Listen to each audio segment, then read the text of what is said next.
Hello, Assalamu alaikum everyone. Welcome to IPA, Islamic Preacher and Apologist. On today's YouTube video, I'll be talking about whom Allah guides. It's mainly about people who went from light and headed to darkness, mainly about that, and in only one occasion where a woman from darkness came to light. The concept of this video came after I saw this particular video. I am a scholar, you are a donkey. Let's put it this way, that there are a number of Islamic critics in this world. However, the worst case is that of someone who used to promote Islam. And promoting Islam is the best thing any Muslim could do. It means that he or she is following the footsteps of our beloved prophets. But doing the opposite is the work of Iblis. My question was and is, what happened as such in the lives of these ex-Muslims that went so against their own religion that started to speak against it? I have also seen this happen, that just one minor phone call between Christian prince and a caller, and a person gets tricked out of the religion. There are ex-Muslims such as the apostate that create videos such as these, and then there are FDD facts, 10 surprising things mentioned in the Quran. And they even make a part 2. And these are those who have never been a Muslim before. And videos 10 surprising facts about the Kaaba. And why should I forget to mention the lies about Islam, 10 facts. Let's look at some of the reasons which Allah Himself gives. Surah Baqarah, the second surah, verse 214, mankind were one community. Then they differed among themselves. So Allah raised prophets as bearers of good tidings and as warners, and sent down with them the book containing the truth, that He might judge between the people wherein they differed. But now they began to differ about the book, and none differed about it, except those to whom it was given after clear signs had come to them. Out of envy towards one another, now has Allah, by His command, guided the believers to the truth in regard to which they, the unbelievers, differed, and Allah guides whomever He pleases to the right path. And then the same surah, verse 259, hast thou not heard of him who disputed with Abraham about his Lord, because Allah had given him kingdom, when Abraham said, My Lord is He who gives life and causes death.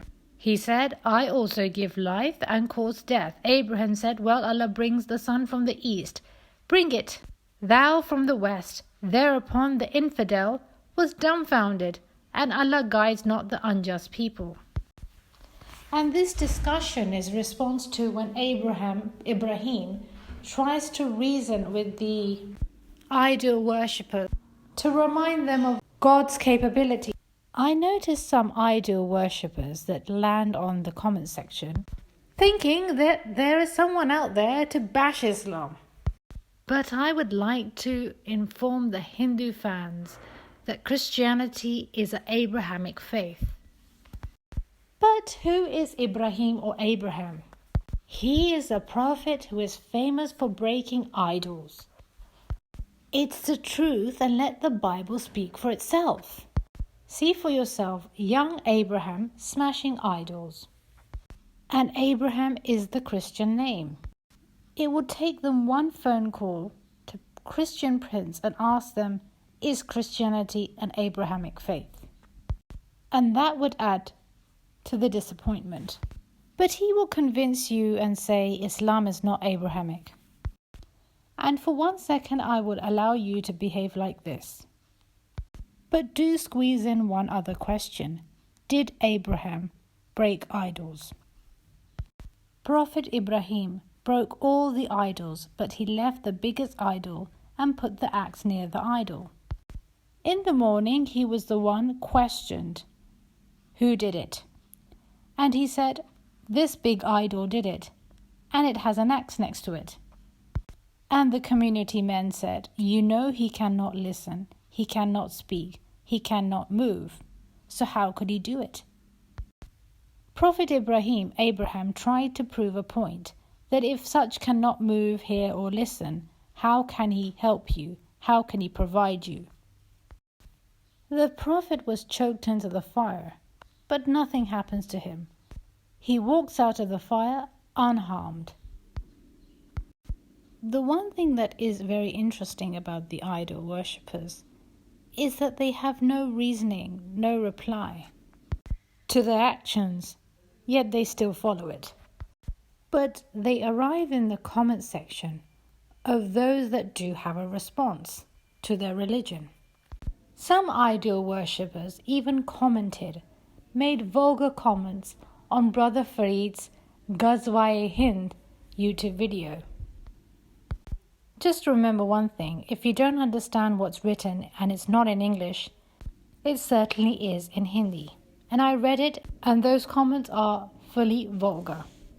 This foul behavior is because these people, idol worshippers, they cannot widen their shoulders before us. So it's better they land on their very own Sri Ravi Shankar's comment section. Why am I talking about idol worshippers?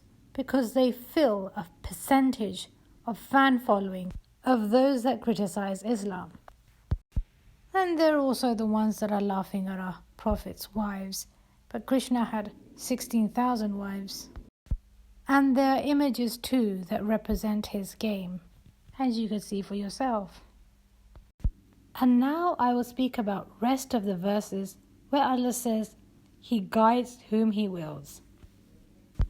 O Messenger, convey to the people what has been revealed to thee from thy Lord, and if thou do it not, thou hast not conveyed His message at all, and Allah will protect thee from men. Surely Allah guides not the disbelieving people.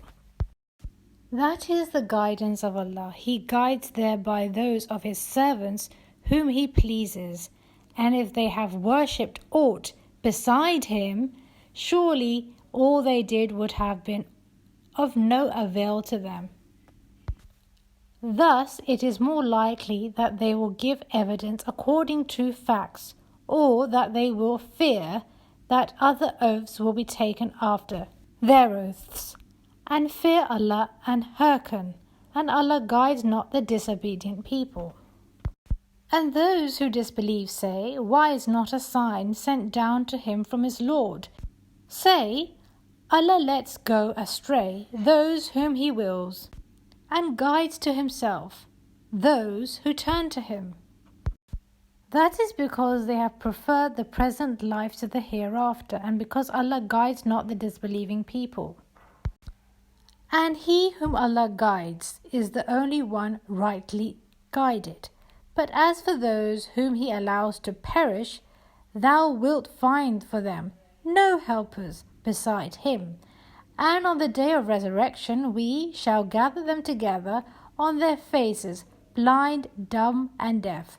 Their abode will be hell. Every time it abates, we shall increase for them the flame. And that those to whom knowledge has been given may know that it is the truth from thy Lord, so that they may believe therein, and their hearts may become lowly unto Him.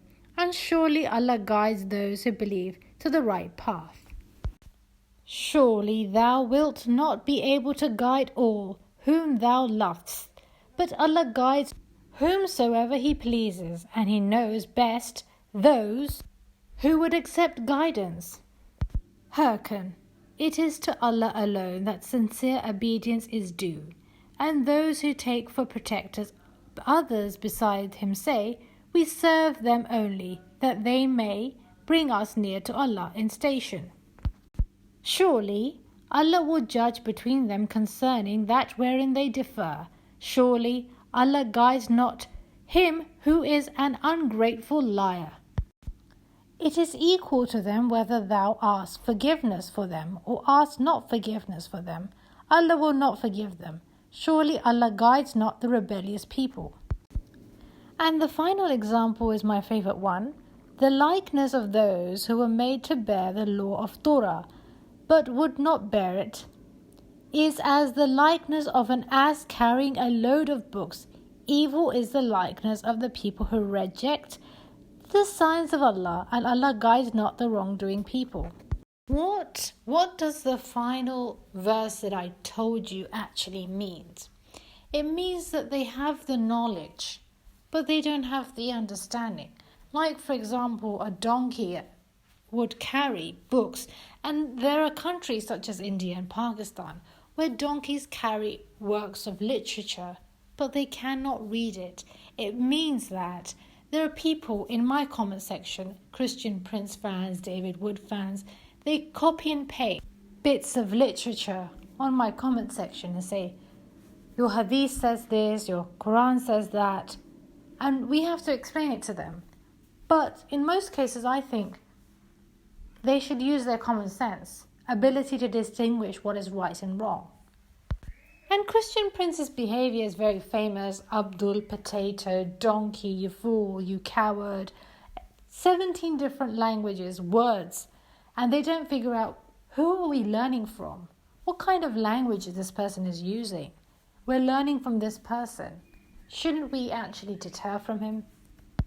Our religion is not calling these people a donkey. It's like this example that they can carry literature but not comprehend it, not understand it. Again, it's not name calling, it's example and parable giving. And giving an example and name calling are two different things and should not be looked at from the same perspective. And now I will speak about this amazing Korean woman who says, North Koreans are desperately seeking and dying for freedom at this moment. She talks about a lady who was executed for watching a Hollywood movie. She tells of 70% of North Korean women and teenage girls are being victimized and sometimes sold for as little as $200. She speaks of her escape. The day I escaped North Korea, I saw my mother raped. The rapist was a Chinese broker. North Korean refugees, about 300,000, are vulnerable in China. We walked across the Gobi Desert, following a compass. And when that stopped working, they followed stars to freedom. I felt only the stars were with us. Subhanallah, when I saw this video in 2017, I was very touched. It reminded me of a verse of the Quran. It says in Surah 6, chapter 6, verse 98, and He it is who made the stars for you, that you may follow the right direction with their help amid the deep darkness of the land and the sea. We have explained the signs in detail for a people who possess knowledge. Surah 16 verse 17, Allah again speaks about the stars.